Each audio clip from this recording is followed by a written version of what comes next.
Assalomu alaykum, Mercedes Sprinter bozor obunachilari. Bugun sotuvda 1992-yilda ishlab chiqarilgan Mercedes-Benz dubl kabina. Mashina holati ideal holatda. Ramlari butun, salon ponni shumka bo'lgan akalar. 4 ta baloni yaxshi holatda, salon qismlari. Butun mashina. Umuman rasxoti yo'q. Rama qismlari.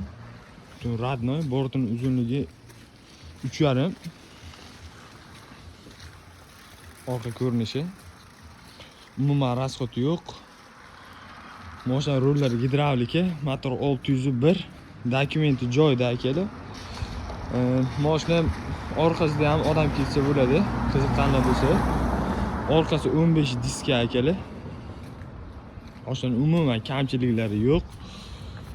Radnoy holatda turibdi. Salon qismlari. Shu holati.